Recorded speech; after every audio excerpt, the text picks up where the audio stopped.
tene to nka che Michelle anyway ye frɛ wa enye bone kotoko ehun komo ananwume ye pese ne wo edi kakra minim se wo eye Denmark nyina u follow team no u di team na chi from last season e ba be this season then na betimi aka afa eye club ya asa ne godoko ho really mama chia na TF4 ane Kotoko supporters nyina me chia obibia anga kra metimi aka se last season the minimum say anko ya mai but this season no on start league yani players na kasa in this year the yamebe me afa yento mapa efra the here supporters na so ahom keka the cost do more support wo Mahala yehwe mo time no eden na mo ye ne yie ntia obi a ba stadium mi koyo poku anya kra no koyo ma mi go ma mani age eden na mo ya effort ben na mo put into mo play na ma mo de ne yesronko no ye de na onse sata no ya na first na European born nation then you honum be to say Ghana say honum no. Okay. And only because say no European born no more so almost Ghana league no. And na de na ma force abano na born na ye bono ebi obi ate Kwadwo Poku nka no Biato Michael Senka no Steven Drew so at yes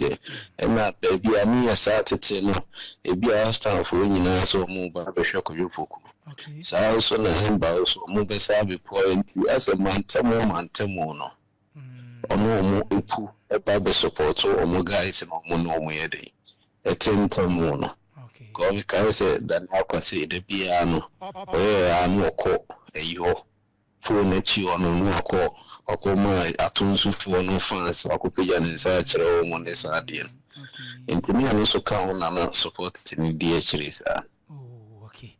and obi se oba stadium ball na boys ne ball no enya ne fe money players ni sia no enkomo be na money omudi wetim ni ache bi kakra money omo edidi nkomo ansa na season be start no enkomo be na money players ni die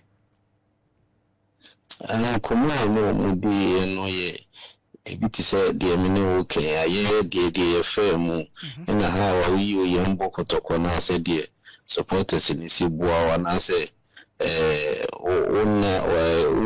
unfie nyina no still on be follow na say on be bua wo kwan bi to because we ye mbo ya na ebi akwanya kese ede mawo nti eno ha ni ye ne omo kasa eni ade say be ye on be omo na omama supporters no so etimi asa be hwe ball no back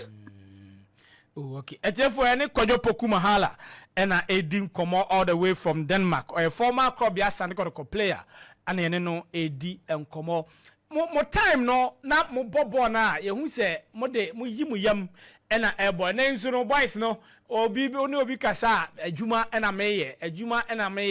eden na mo de na motivate mo do na mo jiska ba na ska ni nim se enei eden pan na motivate Kwadwo Poku Mahala obegina bo mu na obobɔ ne nika na hu se yes bɔ na obebɔ ne de oyi ne yam e de abobɔ ne nyeska ena na wo hwe eden na motivate mo na dia na emani dia mani nyina ba ne se adjuma na wo ye no fa ne se ye friend se wo do ade because me na me do football no okay na me do football na me nyini sika no too much because Ghana have bo said the sika no emma agise wonya akonya to kwai sana ba sika na ba Ghana hopa bo said the so na wo sika wonya Ghana sika no nya wo but wo jiro that's all the show things that they are no justify so binya kwai etu kwai na this can be ba but now boys na ba no omoni was carrying too much. Too much. And a bonus, let me say, Yakobo for you. Okay. So sikasɛm bɛka de adwuma sɛm bɛka wɔn nya de ade a wɔanhwɛ abɔ no ntimi mu bi ayɛ sɛ wobɔ course ne ɛsɛ kɔtɔn ɛyɛ adeɛ wokɔtratra mobile phone na wotɔn wokɔyɛ sɛ abɔn sɛ ne wadwene afiri bɔɔ no akyɛ tam akyɛ sɛ wode kɔ training no ɛbi a obi ba bɛtɔ mobile phone bi ama anya kakra nti ɛne ɛwɔ nkɔ so ate ase nti bɔɔ no deɛ agye sɛ wɔammɔkɔ a wontimi wɔammɔkɔ a wontimi ɛnɛ bɔɔ no ɔmo da yɛ sika ɛne nyɛ Ghana nkɔ a wohwɛ nnɛ bɔɔ mo bɔ no aburokyerɛ yi a players yi wahu hwɛ players bi a yɛsɛ ɔmo player yi were best players ade a kuku dɔm no bi bɛbɔ koraa African best koraa ɔmo anyɛ bi da ɛso players bi a yɛsɛ nti ɔmo no time yɛ abɛn deɛ asɛ ɛnyɛ bɔɔ no na ɔmo bɔ yi sika no na ɔmo pɛ too much. Last season, enema nkoye amfa makotoko. Na ebi mo attribute to coach. Ebi mo enso si players no omo susua. Ebi mo class players a omo ba kotoko no, omo enye kotoko materials. Mahala ye kase obi ye kotoko material. E den ma ye kase ampa player we die o ye kotoko material. Ebi depend de kwan omo fa so dinya. Sa players no amo player bi on players ni nyina omo nyina ntimi nkɔbɔ premier ɛna omo nyina ntimi nkɔbɔ first division bi bɔ first bi bɔ second bi bɔ ɛna obi on ɔbɔ premier so na nyɛ no yɔnko na obi ɔbɔ second division lack so kan okay but ni nyina ni pa no yɛ ready so ɔbɛbɔ because obi on ma sɛ wonya akwanya mefa bi stadium no example so we no boy first division. Yet instead of the league. Okay. You show me can they said you see your coach in the castle said serious or this story you know. The me can call you to and the man you cry say yes sereno. Oh yeah sereno. O cool when gidi ne wo da chef and bone ni wo kura so for so baby ibu man so they say bone na ba no what ni ti aka him amu de nya room as ye ko huru no ono so de ayese ye man fans mo motivate no Opemsuo what the nature was it and what the koye sa ade na ode omudinya win e ba ya omode qualify and I think say the man be cool train next men wo why de naba ti ya mo wa first division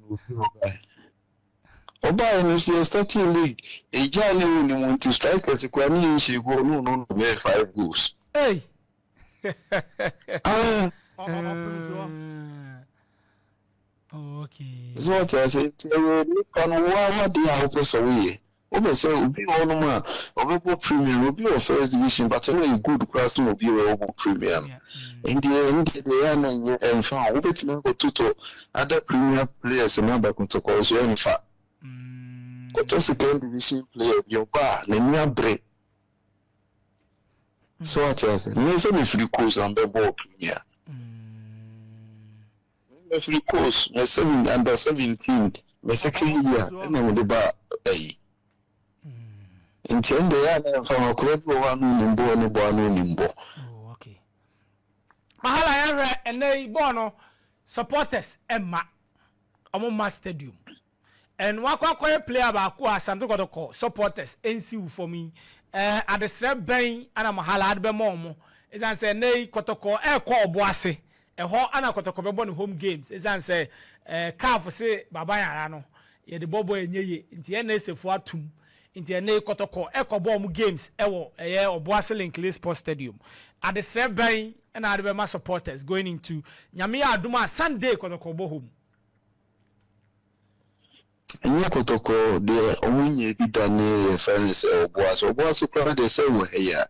e ka say do me bi say me sunwa nyina na Kotoko bo no home enso no mu kokko support enti we no ya de ketu abi eno anso mu do makoma be di akiri once amusi players nenye no omunye mu support se mo anko players no wan no mu kwa ya akire wo mo anu mu ya akire enim say mle mo de apa nse yi ni hope say emla emu no eba nti nyina yenko support na league ni team enyi because when say this year boys ni ni apro mbeji league na ma supporters ni so omuso bonus no say ebinya league no nti mesro supporters ni say saa odo no mo de dibo n'echi no omomfa saa odo na eni boys n'echi no mo nko obu ase no nko support wo menye se bi omu yi boys na ma se bi omu nko anda bi abele mu nye no ena ni nenye de enko saa ni mu ye ba no hu se wo so kan hu bi ena achievement we ade aba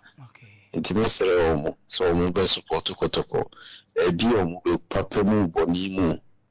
omu ni omu chi no omu be di advance confidence ne be bana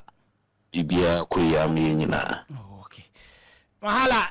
nyume yan ha umre zan se o koda kra na ijaya po achewa oni ye di nkomo nti nyame ya aduma ye be koso ne di nkomo na ahwe se de team na niema esi koye da se pa se ye fro je yeso Eso da mas chia support sini nyina na me fans nyina chia ubia ati eno eye Kwadwo Poku Mahala na ye no akodi nkomo all the way from Denmark na